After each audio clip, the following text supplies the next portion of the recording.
Alright, before anyone asks, we have this lovely image of a pumpkin that I once carved. Inspired from the Wii wheel. Ladies, gentlemen, and non-binary individuals, my name is Stu, and welcome to Mario Kart Wii. Today, I'm going to show you guys my favorite method of playing the game, and it is what I like to call the lap method. So I'm a normal gamer, and that's not even true. Like normal gamers, I like to sabotage myself. Like normal gamers, I like to appropriately challenge myself when I get to a certain level at the game. And on VS mode, I like to have a certain list of parameters, both in my head and quite literally in Mario Kart Wii CTGP, that I like to use for my enjoyment. Let's go to VS mode. We're just gonna ignore the Stu that's talking on the screen. He's just saying the same things Editor Stu is saying now, but with worse quality. So anyway, first of all, it's important to note that I'm using a hack called Mario Kart Wii CTGP Revolution, which involves this feature called All Items Can Land, and I'll talk about that in a little bit.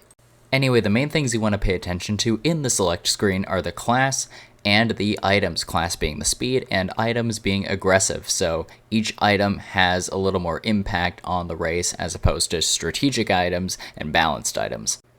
All the other factors, such as CPU difficulties or vehicles or courses, you can do the lap method with all of those really. I just prefer CPUs to be easy. I find that's appropriately challenging me still, but you could set any of those as your setting for lap method. It's really up to personal preference at that point.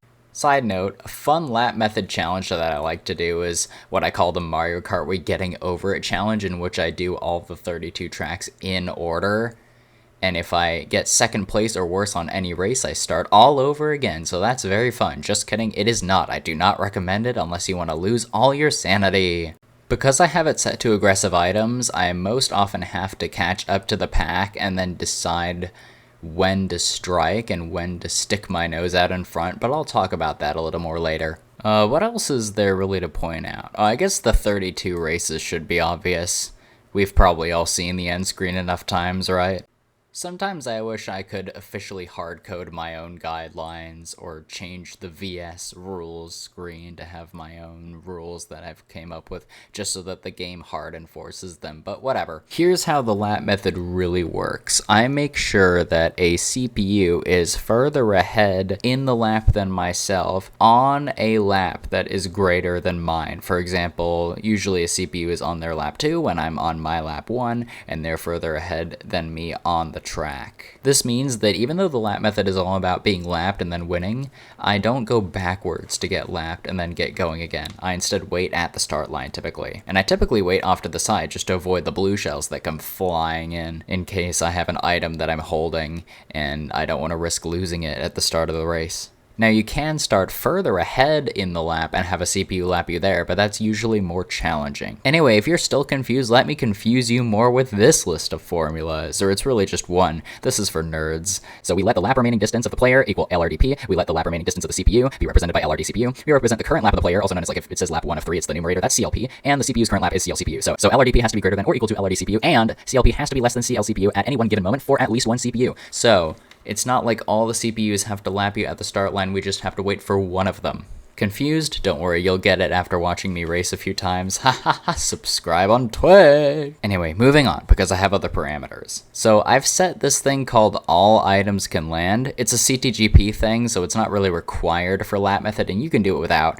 I just like to do some fun things with it. You'll see how I use that to my advantage later in the video. Now keep in mind, I have deemed it completely legal still, and in fact recommended to start your race with an item in your inventory. So at the start of the race, what I like to do, I haven't really made it against my own rules to use items during the CPU's lap 1. So I like to start ahead of the CPUs, grab triple bananas or something that the CPUs can trip over, and then just lay it across the track to slow the CPUs during their lap 2. See, we lag behind, but we're thinking ahead here when we use the lap method.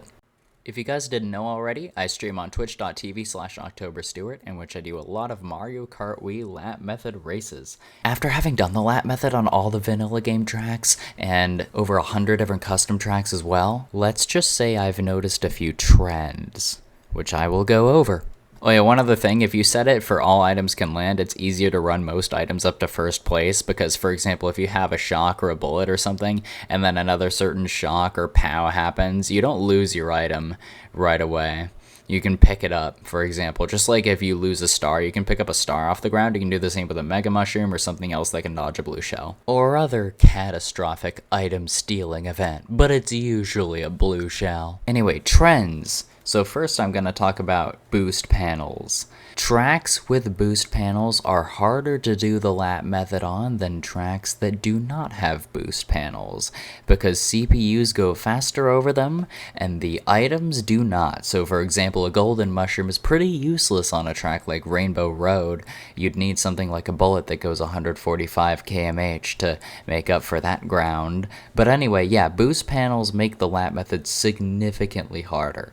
Something that makes the lap method significantly easier is off-road on tracks like, I don't know, Dry Ruins or N64 Mario Raceway. You can cut across the sand or cut across the grass, and the CPUs don't really take those shortcuts, so knowing the tracks help you win, and especially if they have off-road in them. Another trend I've noticed is it's easier to do the lap method if the lead CPU happens to have a breakaway at lap 1. This is because we're on aggressive items, so one way or another that breakaway will shrink and eventually disappear entirely. At least in the vast majority of cases. And so you get to start a little bit earlier when a CPU has a breakaway after lap 1.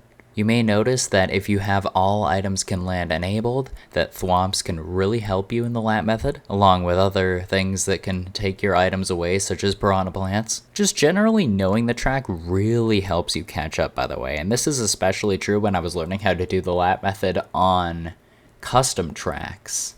Once again, the CPUs don't really take any shortcuts. For example, the gap at DK Mountain, or the double shortcut or even single shortcut at DK Summit. So you can really use those skills to your advantage. And one more thing, often the hardest part of a lap method race isn't even catching up to the back of the pack. Rather, it is working your way up through the pack to first place and getting your nose in front at just the right time, because items are set to aggressive. So oftentimes, if I'm running up to first place and trying to break away from the leaders, they will immediately fire their slew of blue shells, red shells, bombs, you name it, to try to slow me down. They have aggressive items, they have powerful items, and they are not afraid to use them.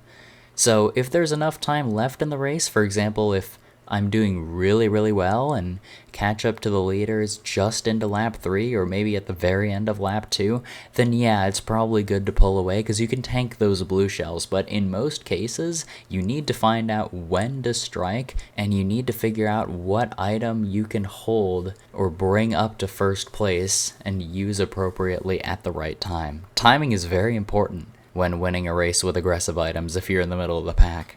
There are other factors, of course, that I will continue to research. I will continue to stream on Twitch with more lap method races and test out different variables or settings or difficulties that have a yet-to-be-known impact on lap method races in Mario Kart Wii, so stay tuned.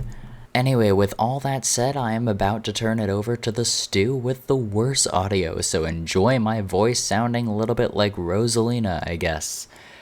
Yeah, I'm dreaming. Just kidding, one more thing. I realize the driving in this is kinda lousy, but hey, at least it proves the point that you can afford to make some mistakes on some of the longer tracks. Track length is your friend as well, because in theory, it should be just as easy to catch up on a shorter track, because it is always 3 laps and you always wait for 1. But every mistake that you make loses more time in comparison to the total length of the race. So the ratio is a lot bigger. In other words, if you fall off on a track like BC64, no problem. But if you fall off on a track like Ghost Valley 2, we got a problem. Enjoy the race! So immediately you'll notice that I get the startup boost and I'm going forward to the item boxes. I'm going to get this one. So this item right here, the triple bananas, I am going to use after all the CPUs go by and just lay them across the track. Preferably over here where this fire is, because that way the CPUs will spin out no matter what. Or at least it will be very hard for them to avoid that. This will slow down the CPUs on lap 2. And then we can go ahead and get an item. From there, you can see I pulled a shock. So what I can do is use this thwomp right here. Please squish me, thwomp. This isn't possible on the vanilla game, but because I have CTGP and all items can land enabled, I can do fun things like that. If you have time, you can do that more than once. Now I have 2 shocks on the ground. I'll try to only hit one of them. Maybe one of the CPUs can hit the other one.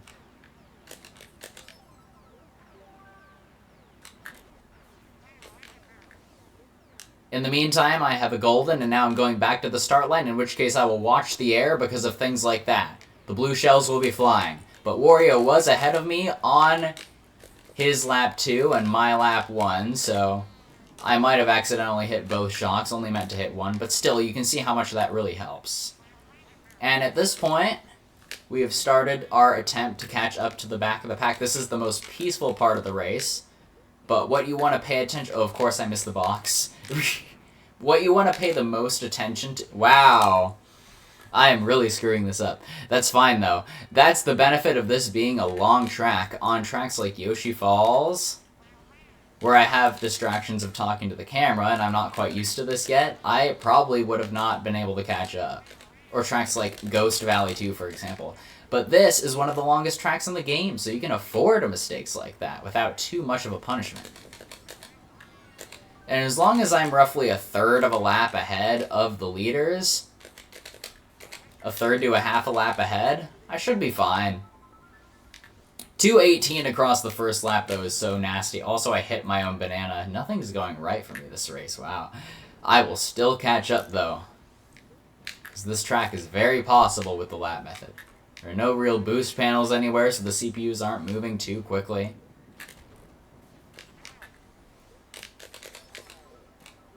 But off we go. Bullets really help, by the way, because in a bullet you go 145 kmh. You can see the kmh meter at the bottom. Actually, I don't know how well you can see it. I might be blocking there. But you want to keep that kmh up as you try to catch up. Waluigi has a little bit of a breakaway. You really want to pay attention to the minimap when you're not around the rest of the CPUs. Let's make it around this turn here.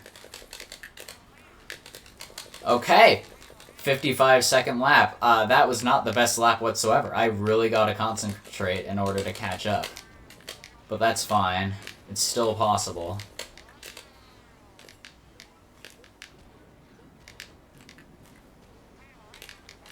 That was lucky.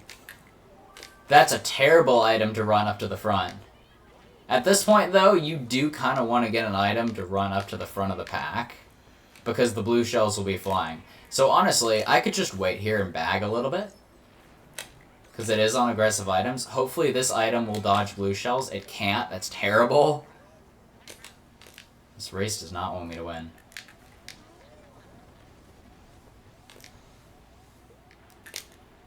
So from that point forward, I just gotta run for it at this point.